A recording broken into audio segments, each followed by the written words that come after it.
The thing about humiliation is that it's a smell, not a metaphor. Actual olfactory data.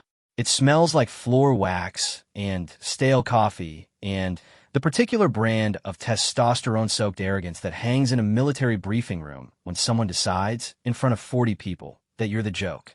I know this because I was standing in exactly that room on exactly that morning, and I can still smell it 9 years later if I close my eyes hard enough. My name is Captain Sarah Reyes, United States Army, 75th Ranger Regiment Support Element. And this is the story of the worst morning and best afternoon of my professional life.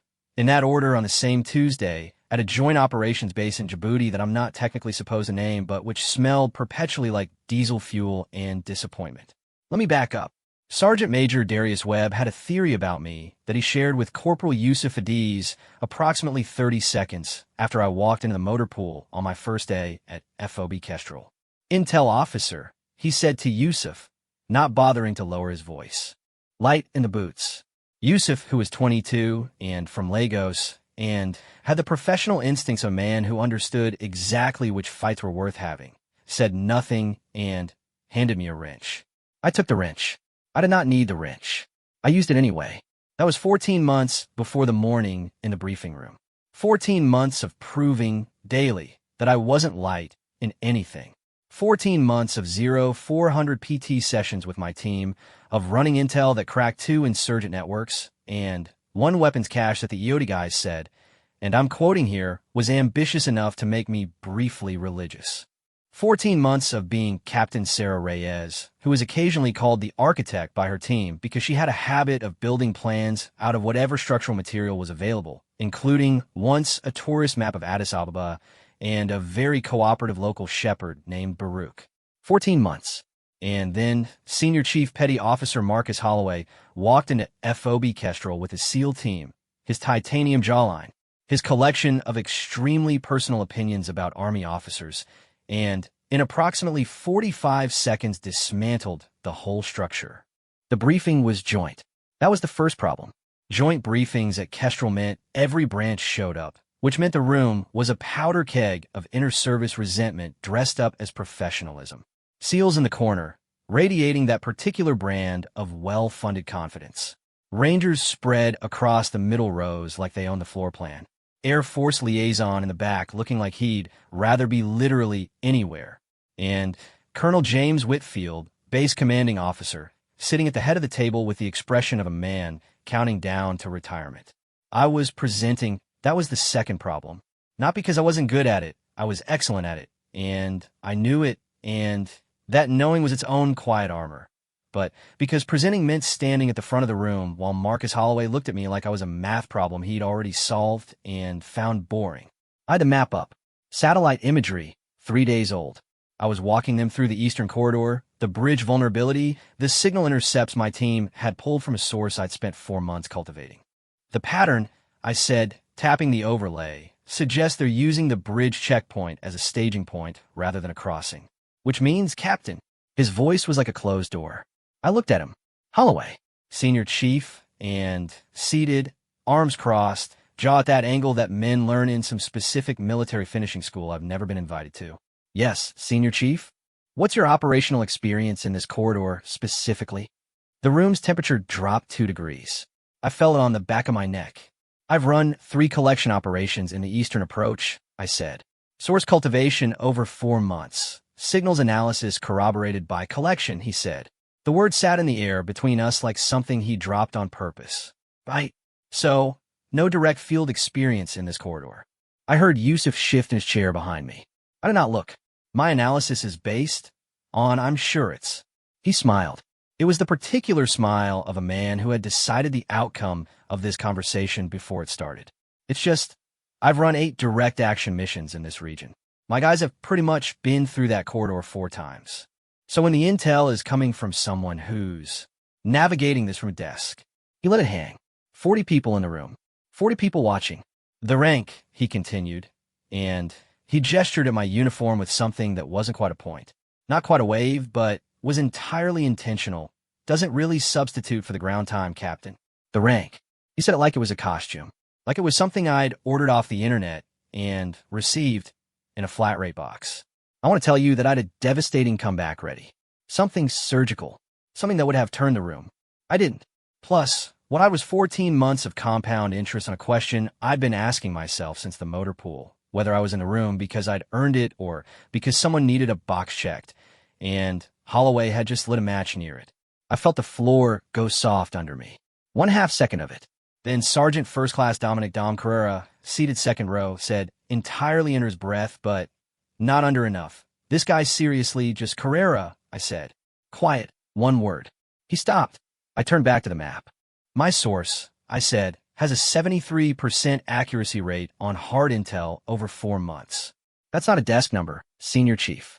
That's a relationship, which you want to run your guys through that corridor without accounting for the secondary staging pattern. That's a choice. I'm giving you the information to make a different one. I kept talking. I finished the briefing, which I answered 4 follow-up questions from other officers and one from the Air Force liaison who seemed genuinely interested and also possibly just relieved that someone was talking to him. To be fair, Holloway said nothing more. But the room had felt it. The way a room feels when something goes wrong, and everyone decides collectively to pretend it didn't. I didn't eat lunch. Sat in the intel cell, a converted shipping container with 2 monitors, a whiteboard with 3 layers of dried marker, and a string of lights that Specialist Keiko Tanaka had hung along the ceiling because she said fluorescent lighting gave her the same vibe as a DMV, and I stared at the map. He was wrong, Keiko said from her station without looking up. Yes. He was sort of also kind of dick. Also yes. Do you want me to make coffee? Or do you want me to tell you about the thing I found in the intercepts this morning? I looked up. What thing? She was already turning in her chair. Keiko was 28 Japanese American from Fresno and processed information the way a wood chipper processes lumber. Everything went in and came out as something structurally different and more useful. She'd been with me for 14 months. She'd also once translated a coded message from Somali into English during a 7-minute window while eating a protein bar and arguing with Dom about whether the protein bar counted as a meal. The bridge staging pattern you identified. She pulled up the intercept. There's a secondary signal, encrypted, running on a frequency adjacent to the one we've been tracking. It started 6 days ago. I stood up and crossed the container in 4 steps. Show TBH me. She showed me. The secondary signal was low power, irregular, the kind of thing that looked like noise if you weren't specifically looking for pattern displacement. But Keiko had been looking because I told her 2 weeks ago that our source had mentioned irregular radio traffic near the checkpoint, and I'd flagged it, and then the briefing preparation had buried it, and I'd forgotten to circle back. Basically, I hadn't forgotten. Idi da prioritisa. Plus, what's the transmission window? I asked. 14 to 1600, local, which every day. 14 minutes, look, plus or minus 40 seconds. Confirmation signal, twice daily. 0600 and 2200. I put my hands flat on the desk. I looked at the frequency diagram. That's not logistics coordination, I said, and no, that's a detonation circuit. Keiko was very still. Yeah, the bridge. The bridge, she confirmed. And I picked up my radio. Dom was in the motor pool when I reached him. He was lying under a vehicle with Yusuf, which was their natural habitat, and he emerged with a grease smear across his forehead that made him look like a mechanic who'd been briefed on war. Dom Carrera was 35, Puerto Rican from the Bronx, and had been a ranger for 11 years. He had the physical presence of a man who could walk through a wall if sufficiently motivated. The emotional intelligence, I think, of someone who'd had to learn it the hard way in places I didn't ask about, and he didn't volunteer. He kind of was my team sergeant. He also made the best coffee on base using equipment I'd been told wasn't technically sanctioned. How bad? He asked when he saw my face. The bridge has a detonation circuit on it. He sat up. Holloway's team is running that corridor tonight, I said. I know. I need to get this to Whitfield before the mission brief. Dom wiped his hands on a rag that would never be clean again. Whitfield's in the command meeting until 1500. Then we wait outside the door. Yusuf had emerged from under the vehicle. He was 22 and looked younger and had this quality of stillness that made him seem, at all times, like he was solving something internally. He'd grown up in Lagos, in a neighborhood where reading the situation before you moved wasn't a life skill, but a survival protocol. It had made him the best field collector on my team. The senior chief's brief starts at 15:30, Yusuf said. I know. That's a tight window. I know that too. Do you want me to go find Sergeant Major Webb? Dom asked.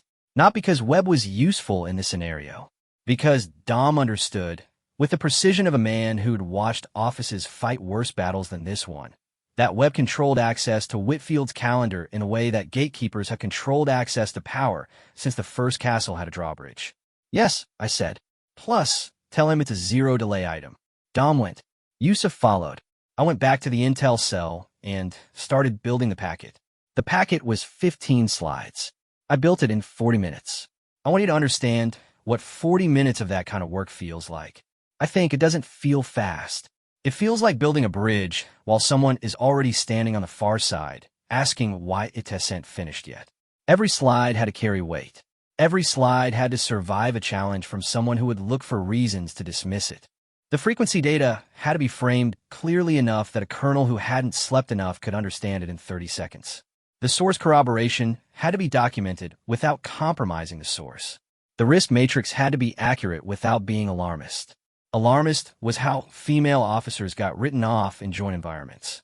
I'd learned this the way you learn things in this profession, from watching it happen to someone else, and then feeling it happen to me, and then deciding that the only available response was precision. Keiko reviewed every slide as I finished it. This one, she said on slide 9. The probability estimate. What about it? You've got it at 68%. That's the confidence interval. Your gut is higher. I looked at her. My gut doesn't go on slides. Your gut has been right every time for 14 months. Then 68% is the number. She accepted this and moved on. Keiko had been in intelligence for 6 years. She understood the difference between what you knew and what you could prove, and she understood that the gap between them was where careers went to be destroyed. At 14:47, Dom radioed. Plus, Whitfield was out of the meeting early. I picked up the packet. I walked to the command building. I did not run because running signals panic, and panic signals inexperience, and I'd already used up my one allowed moment of soft floor this morning. Whitfield was 53, from Georgia, and had the face of a man who had been briefed on bad news so many times that his neutral expression was simply a slightly better version of his concerned one. He'd commanded units in 3 different theaters. He did not suffer fools, and he did not perform patients he didn't have. He was also the only person on that base who had looked at me on my first day with simple and uncomplicated professional assessment. Not challenge, not condescension, not the particular flavor of skepticism that gets dressed up as high standards. Just, who are you? What do you know? What can you do? I'd answered all 3 questions in the first month.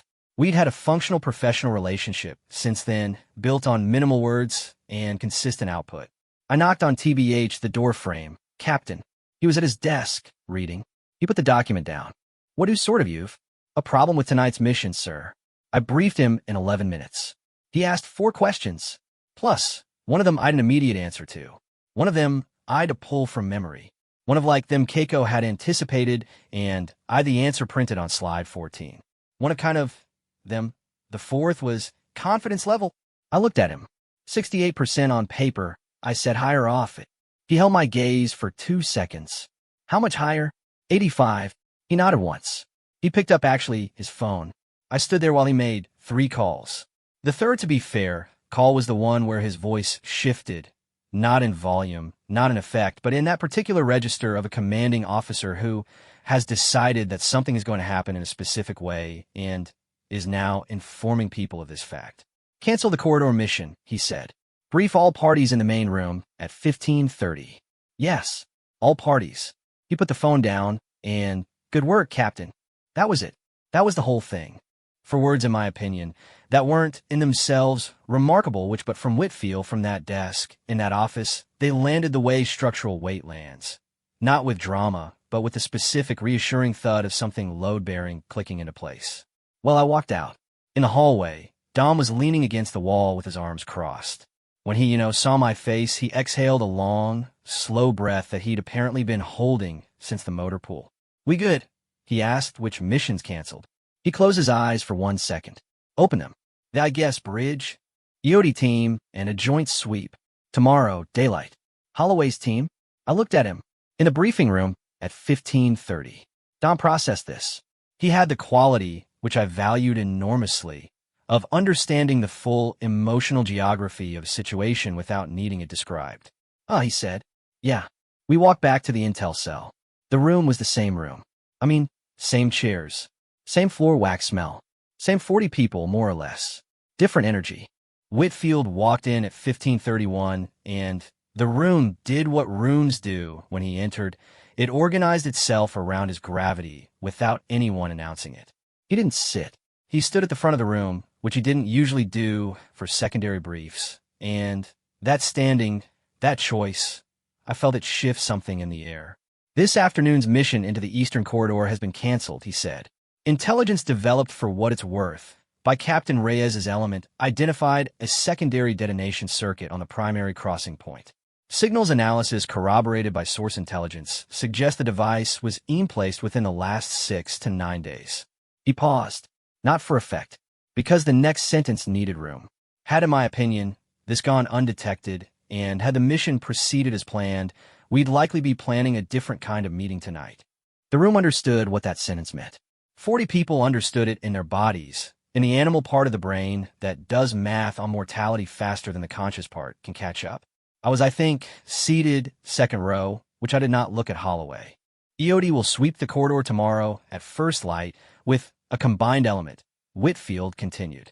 Captain Reyes will coordinate the intelligence support. He scanned the room. Questions TBH on the operational change. Silence, good. He looked at the table, at no one specific, at everyone at once. I want sort of to say something else. The room went very still. This base runs joint operations. That means every service, every rank, every element is part of the same structure. It also means that when someone walks into this room and tells you something, the question you ask isn't who are they, but what do they know? He did not look at Holloway. He didn't have to. Rank exists for a reason. Experience exists for a reason. They aren't the same reason. A good officer understands the difference. He let it sit. The silence was the loudest thing I'd heard all day. Dismissed. People started moving. Chairs. Papers. The soft shuffle of 40 people deciding how to carry a moment out of the room with them. I gathered my packet. I did not perform anything. I was very tired in the way that comes after adrenaline leaves, the way that feels almost like grief because something was at stake and now it has sent, and your body hasn't caught up to the change yet. Holloway was across the room. He stood up. He looked at me. I looked back at him. In my opinion, he nodded. One nod, which short. Something in it that wasn't quite apology and wasn't quite respect, but was in the general neighborhood of both. I mean, I nodded back. Shorter. I walked out. In the evening, after the EOD coordination brief, after the source contact to flag the follow-up, after the packet documentation, after Keiko's careful notation of the signal's timeline for the after-action record, Dom made coffee. Contraband coffee. From a pour-over setup that lived in a weathered Pelican case under his bunk, and that he claimed was for morale purposes in a way that would have made no sense to anyone above him in the chain of command and made complete sense to everyone below it. We sat outside the intel cell in the dark. Me, Dom, Yusuf, Keiko. The desert was doing its thing, cooling fast, the sky getting that hard-edged quality it had out there. Stars like they were trying to prove something. Yusuf was quiet for a while. Then he actually called at the rank. Yes, I said, like it was a hat you'd borrowed. Approximately. Dom handed me a cup. It smelled like the best thing in the world, which is what coffee smells like at the end of the day that could have ended in a different briefing entirely. For what it's worth, Dom said, settling into his camp chair with the specific physical comfort of a man who has made peace with many things. I've served under 4 captains. And I've been in that room, different base, different context, when the person in front knew exactly what they were talking about, and nobody wanted to hear it because of where it was coming from. He didn't elaborate. He didn't need to. 14 months of working alongside a person means the subtext travels without a carrier signal. Whitfield didn't have to do that, Keiko said. She was looking at the sky, in a room. He could have just, canceled the mission and moved on. He knew that, I said. So why did he? I held a coffee cup. Because the record needed correcting. That's very diplomatic. The diplomatic version is, he corrected the record. I looked at the desert. The honest version is, understood that when you let a moment like that morning stand unchallenged in a joint environment, you're not just letting one person get away with something. You're establishing precedent. You're teaching, look, the room what it's allowed to believe. Yusuf turned to look at me. His face, in the dark, was very still. And the room pretty much tonight, he asked, which the room tonight learned a different thing. We were quiet for a while. The bass hummed around us. Generators. A distant aircraft. Somewhere in the camp, someone was playing music low enough to be ambient, high enough to be present. Do you know what I thought? Yusuf said, when I heard Whitfield say the thing about experience and rank being different reasons. What? I thought about my father. He paused. He was a policeman in Lagos, and he worked a district for 22 years. And people who had been in the job 6 months, but had better connections, would walk into a station and give instructions that were wrong. And he would correct them, quietly, through the work. He turned his cup in his hands. He used to say, the work is the argument. You don't make the case with words. You make the case with the thing you did. The quiet that followed, that was the kind that means everyone in the circle is holding the same thought from different angles. Your father sounds like he was a good policeman, Dom said. You know, he was, Yusuf said, also stubborn as an old tree in a drought. My mother's words. Keiko laughed. It was small and real and broke the last of the tension. I went to bed at 2,200. I lay in the dark of my bunk with the particular restlessness of a day that had been too many things, too many emotional directions, too much adrenaline, too much of the thing where you hold yourself very carefully together in public, and then the quiet of your own space makes the seams visible. The morning's briefing came back, the rank, the way he'd said it, the look, way the room had felt, and underneath it, the half-second of soft floor. The compound, I guess, interest on the doubt. The quiet internal question that every person in a room who looks like me in environments like that one learns to live with. Not because it's true, but because it gets asked so often from so many directions that it starts to sound like your own voice. I turned over. I was good at this job. For what it's worth, that wasn't arrogance. That was data, which 73% source accuracy. 3 cracked networks and 1 weapons cache. 1 detonation circuit that was now the subject of a daylight EOD sweep instead of an after-action report filed in the passive voice. I was good at this job. And Holloway, Senior Chief Marcus Holloway, 8 direct action missions, titanium jaw, and all, was likely very good at his. His skepticism wasn't entirely without professional basis. He'd been in that corridor. Look, he'd run those missions. Plus, he knew things about that ground that I didn't and would never know because I'd built my knowledge through a different instrument. The question he should have asked wasn't whether my experience was lesser. The question was, whether it was useful. It had been. Plus, that was the argument. The whole argument. Basically, finished. I slept. The next morning 0630, the EOD sweep found 2 IEDs on the bridge structure and 1 on the approach road, placed at intervals that would have achieved maximum effect at the precise moment a tactical convoy would have been crossing. The device on the approach road was the confirmation. It was designed to close the exit route after the bridge detonated, which meant whoever placed it wasn't thinking about a single target, but about a contained kill zone. The EOD team leader, a staff sergeant named Patel who had the 1,000-yard stare of a man who had looked at too many explosive devices, and the dark humor of someone who'd processed this by becoming very funny about it, came to find me afterward. Captain Reyes. Sergeant Patel. Your secondary signal theory. Yes. He looked at me with the expression of someone doing the math I'd already done. We found the triggering component. Low frequency receiver matches the band you flagged. I know. It was sophisticated. I know. He tilted his head. Do you want me to say the rest of it? Only if you want to. He looked at the sky for a second. Then, in the flat, careful voice of a man who has learned to carry weight in a very specific way. If that mission had run last night, we'd have lost people. The sentence hung between us in the morning light. I know, I said. He nodded. I think offered his hand. I shook it. He walked away. Holloway found me at the motor pool at 0900. He was out of uniform, base casual, which on a SEAL looks somehow more deliberate than dress blues, and he had his hands in his pockets, and the general bearing of a man who has had to do something difficult before and isn't enjoying that this is another time. Captain Reyes, Senior Chief. He looked at the vehicle I was standing next to, which I wasn't working on, but which provided a useful visual anchor for this conversation. The sweep result, he said. Yeah, I wanted to, he stopped. Started again, and in the briefing yesterday morning, I was wrong. I said nothing. I sort of let it stand in the air. Not just tactically, he said. Plus, the way another stop. The rank comment. That was, I crossed the line. I looked at him. He was looking, I think, at me directly, the way people do when they've decided to do something correctly and are following through on that decision, even though it's uncomfortable. You were questioning the intelligence, I said. That's legitimate. The questioning the source of the intelligence based on gender or branch. That wasn't. No, he said. It wasn't. We stood there. Your source for what it's worth, intelligence, he said. Actually, the cultivation. For months. For months. He seemed to be doing an internal recalibration. That's patient work. Pretty much. It's the only kind that holds. He nodded slowly. My guys run fast. We're trained to run fast. Sometimes fast and patient they're different instruments. They are. I should have understood that before I opened my mouth. I looked at him for a long moment. At the jaw. Honestly, which was exactly as titanium up close as it was from across a briefing room. And at the eyes behind it, which were tired in the way that people get tired when they've done this long enough to understand the weight of what almost happened. We're good, I said. Plus, something in his posture shifted. Small. Real. For what it's worth, your team, he said. The kid at D's. Plus, he flagged something in the corridor data last month.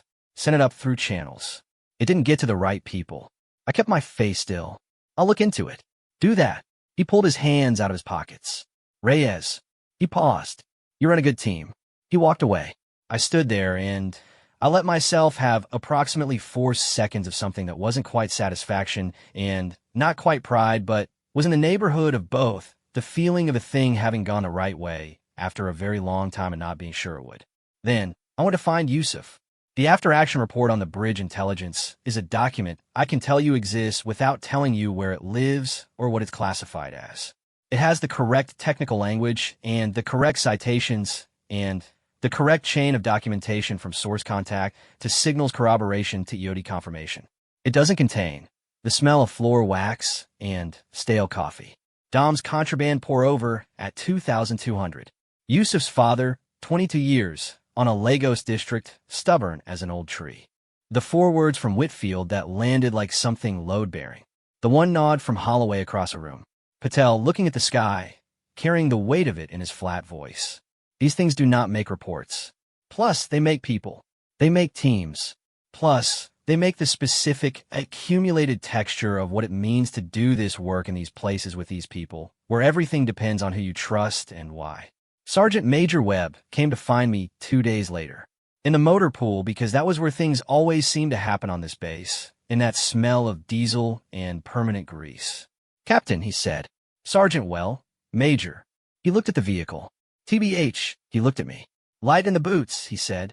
It was a reference. I knew it was a reference. I looked at him, his face, the permanent skeptic's face, the face that had assessed me in 30 seconds on my first day, and found a provisional verdict, was doing something complicated. A man recalculating. Not dramatically, not apologetically, just recalculating, and I don't know who told you that, Sergeant Major, I said. The corner of his mouth moved. It wasn't quite a smile. It was the physical equivalent of a footnote. Nobody, to be fair, had to, he said. I said it. We looked at each other. Honestly, well, I said. Well, he agreed. He walked away, which I stood in the motor pool in the diesel and grease morning and thought about 14 months and 1 morning and 1 afternoon and the compound interest on a question that had finally, definitively been answered. Not by Whitfield's words, which not by Holloway's apology. Not by, honestly, the EOD report or Patel's handshake. By a detonation circuit that no longer existed. By a bridge that was still standing, which by 40 people in a room who had learned, in a single afternoon, what Yusuf's father had spent 22 years demonstrating in a Lagos district, that the work is the argument, and the argument, when it's built right, stands on its own. My, I think, team was waiting in the intel cell. Keiko had put on new marker lines on the whiteboard, clean and straight. Dom was making honestly coffee, again improperly, triumphantly.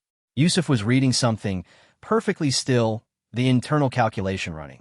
I walked in. All right, I said. What else did, for what it's worth, we miss? Keiko turned in her chair and smiled at me. That specific smile that meant, you didn't miss anything, but I found something new, and it's interesting, and we're going to work. I sat down. We worked.